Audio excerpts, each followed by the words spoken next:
Hello everyone. आज हम करेंगे द मैजिकल चेयर चैप्टर के क्वेश्चन आंसर जो कि क्लास सिक्स में है। और हम सीधे जो पेज नंबर 64 हैं उसके क्वेश्चन आंसर्स हम सबसे पहले डिस्कस करते हैं। तो सबसे पहला क्वेश्चन है आपका ट्रू फॉल्स का। Mario successfully set on the invisible chair on his first attempt. Mario सबसे पहली बार जब कोशिश करता है कुर्सी पे बैठने पे इनविजिबल चेयर पे बैठने की तो वो सक्सेसफुल हो जाता है। तो इसका आंसर है फॉल्स। सेकंड है Mario's grandfather challenged him to a bet of fruit chaat. तो ये इसका आंसर है फ्रूट चाट। अगर वो चैलेंज जीतता है तो उसे फ्रूट चाट मिलेगा। नेक्स्ट है आपके पास कि आपके पास ये मैच देम है। Match the following character with their action. Guneet, Aasma और दीपा ने क्या किया था कि मारियो का मजाक बनाया था? नहीं, उन्होंने मारियो की हेल्प की थी ताकि वो ना गिरे। ठीक है, ये होगा इसका। और सेकंड है जो बाकी क्लासमेट थे उन्होंने क्या किया था? मारियो का मजाक बनाया था। इसका आंसर ये होगा सेकंड। चलिए, अब अगला जो क्वेश्चन है वो है let us think and reflect.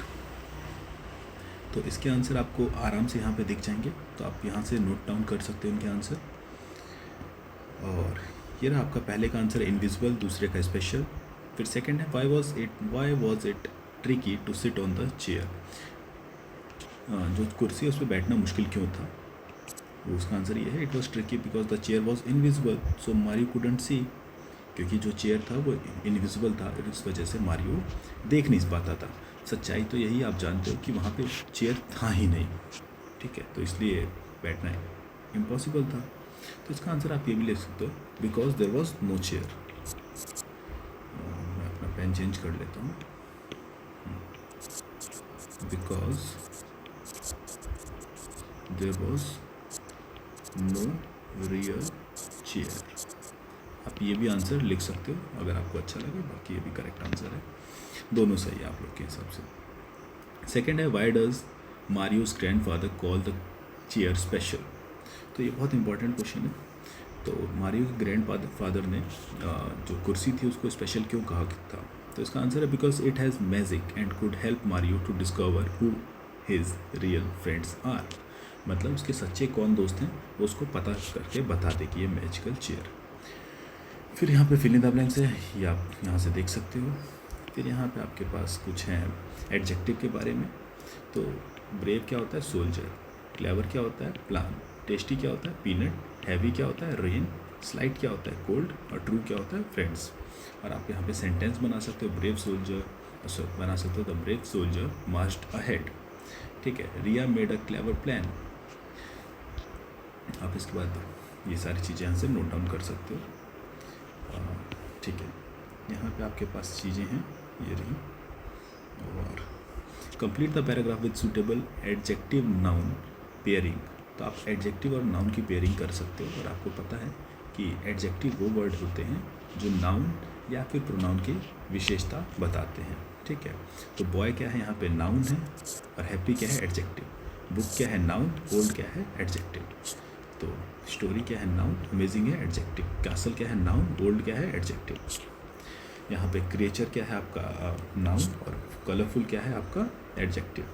ठीक है, तो आप ये चीज़ें देख सकते हो और यहाँ से आप आराम से अपनी कॉपी में अपनी किताब में आंसर्स को नोट डाउन कर सकते हो। नेक्स्ट क्वेश्चन है आपके पास match the following root word with suitable suffix.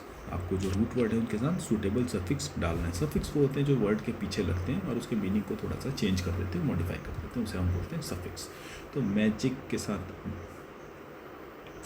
L भी डाल सकते हो, मैजिकल। बट अच्छा हाँ, ये यहाँ पे जोड़ रखा मैजिक के साथ मैजिकल चला जाएगा। केयरफुल के साथ केयरफुल हो जाएगा। सेलिब्रेट के साथ सेलिब्रेशन होगा। लाफ के साथ लाफ्टर। वंडरफुल, हेल्पफुल, फ्रेंडली, करेज का करेजियस। और फिर आपको सेंटेंस में इसका यूज़ करना है। तो यहाँ पे मैंने सेंटेंस दिए हुए हैं, आप यहाँ से इसके करेक्ट आंसर लिख सकते हो। ठीक है ना, अगला है read the following lines from the story. और आपको बताना है मारियो जो है ब्रेव है और डिटरमाइंड था। ठीक है, तो इसी तरह आपको उसके और ज़्यादा जो इन्फॉर्मेशन आपको यहाँ पे लिख देना है कि फ्रेंडली था, स्ट्रॉन्ग विल्ड था, डिटरमाइंड था और ब्रेव था। ठीक है,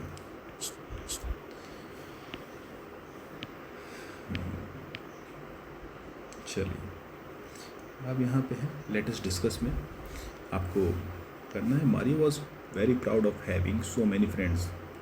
तो जो मारियो था उसको बहुत ज़्यादा गर्व था कि मेरे पास बहुत सारे दोस्त हैं। क्या ये सच है? तो आंसर है ट्रू। सेकंड क्वेश्चन है what did grandfather take from the attics और स्पेशल इनविजिबल मैजिकल चेयर। तो पेरेंट्स ने क्या लिया वहाँ से? एक इनविजिबल चेयर लिया ग्रैंडफादर ने। ठीक है, आप यहाँ से लिख सकते हो will Mario face any challenge. तो यस, मारियो को क्या परेशानी हुई? मारियो उस चेयर पर बैठने में दिक्कत हो रही थी क्योंकि वहाँ पे एक्चुअल में कोई चेयर थी ही नहीं, कोई चेयर नहीं थी मारियो के पास। ठीक है, will Mario be able to use the magic. Yes, Mario ने मैजिक का यूज़ किया और उसने ढूंढा कि मेरे अपने असली सच्चे मित्र कौन हैं जिन्होंने उसको उस कुर्सी पर बैठने में मदद की। तो ये रहा लेटस राइट का। यहाँ पे आपको कुछ कुछ करना है। अगर आपके स्कूल में टीचर कराते हो तो आप करना, नहीं तो इट्स मोर देन इनफ। ठीक है, चलिए अब इसके आगे देखते हैं कि